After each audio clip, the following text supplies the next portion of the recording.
Hey everyone, welcome back to the channel. In today's video, we're diving deep into the world of the Daily Mail and how karma is finally catching up with them, specifically through their relentless coverage of Prince Harry and Meghan Markle. For years, this tabloid has been at the center of controversy with its aggressive, often invasive reporting on the Sussexes, but now, the tables are turning. We'll explore the legal battles, the media manipulation, and how Harry and Meghan's fight for privacy is leading to some serious consequences for the Daily Mail. Grab your popcorn, because things are about to get interesting.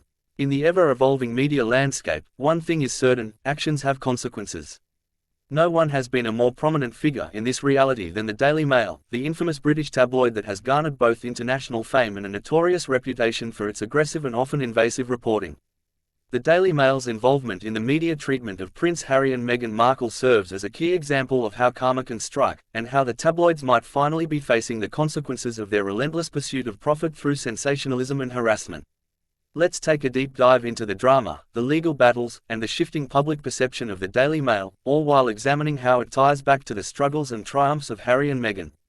For decades, tabloids like the Daily Mail have been deeply entrenched in royal reporting. The British monarchy has always been a favourite subject for media outlets, with the royal family providing endless drama, intrigue, and the promise of high readership. However, the Daily Mail has frequently crossed lines when it comes to its treatment of Harry and Meghan, particularly after their decision to step back from royal duties in early 2020. Harry and Meghan's departure from royal life was met with an unprecedented level of media hostility. While some outlets took a more neutral stance, others, like the Daily Mail, launched a smear campaign aimed at tarnishing the couple's reputation. From accusing Meghan of being a difficult princess to misrepresenting her actions in public, the Daily Mail became notorious for its exaggerated and biased stories. But this aggressive strategy of selling headlines at any cost, often at the expense of facts, was bound to lead to trouble, and that's exactly what happened. The Daily Mail, and its sister publication Mail on Sunday, was not just content with sensationalizing rumors.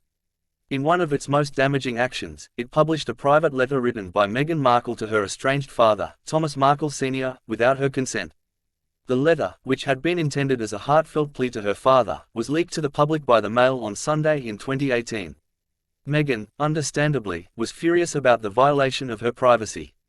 She filed a lawsuit against the newspaper, which sparked a legal battle that would ultimately highlight the unethical practices the Daily Mail was engaged in.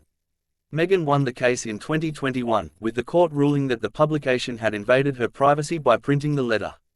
The court also made a striking declaration that the Daily Mail had misled the public by distorting the truth about the letter's contents.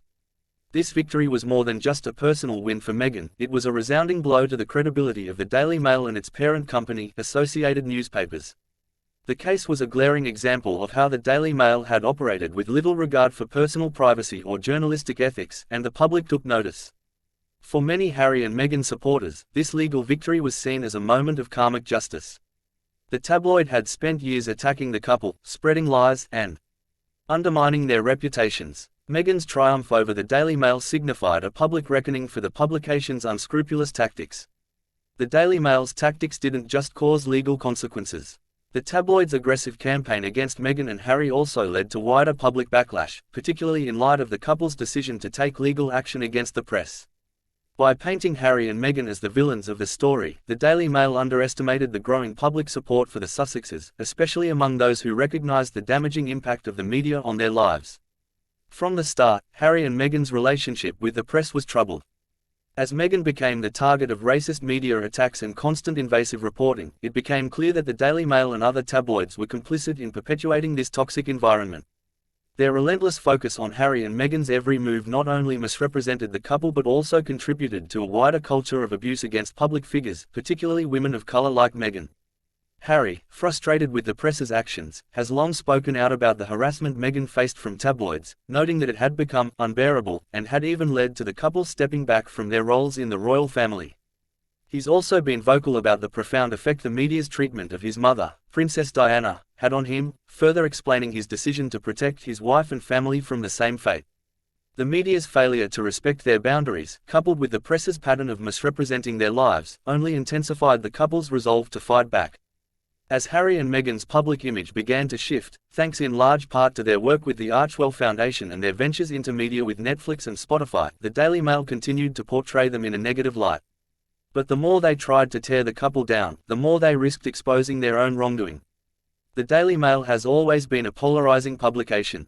It has an undeniable influence over the British press, shaping public opinion on a range of topics from politics to entertainment. However, in recent years, its reputation has taken a hit due to its practices surrounding Meghan and Harry. Harry and Meghan's legal actions have not only hurt the Daily Mail's reputation but also led to financial consequences. The lawsuit that Meghan won forced the Daily Mail to pay substantial damages, sending a clear message that the press could no longer operate with impunity. The constant barrage of negative stories about the Sussexes and the media's failure to acknowledge the harm it was doing to their lives may have prompted a shift in public opinion, one that places the blame on the press rather than the couple. Harry and Meghan's critics have often pointed to the couple's celebrity status, suggesting that they should expect such media treatment. However, the Daily Mail and other tabloids went far beyond the realm of traditional celebrity gossip. They targeted Meghan with racist and sexist stories, twisted facts, and sensationalized events. The media's refusal to take responsibility for its actions only fueled the couple's fight for justice.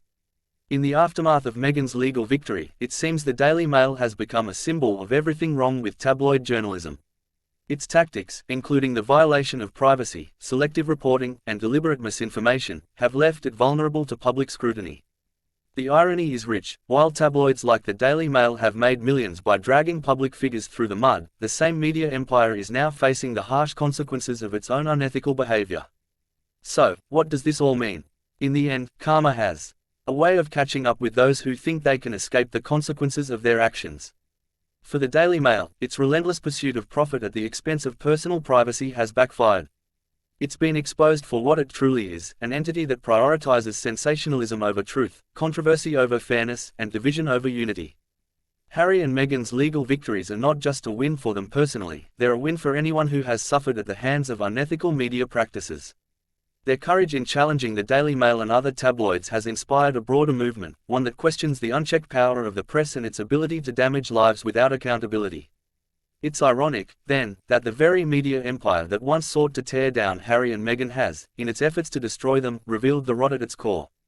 As public support for Harry and Meghan continues to grow, and as the Daily Mail struggles to recover from its legal defeats, we're left with one simple truth: karma is indeed a powerful force, and the consequences for unethical behavior can be harsh. The Daily Mail's downfall is a reminder that no one, not even the most powerful media outlets, are above the law or immune to the backlash of their actions. And for Harry and Meghan, it's just one more step in their ongoing journey of reclaiming their narrative and standing up to the forces that tried to bring them down.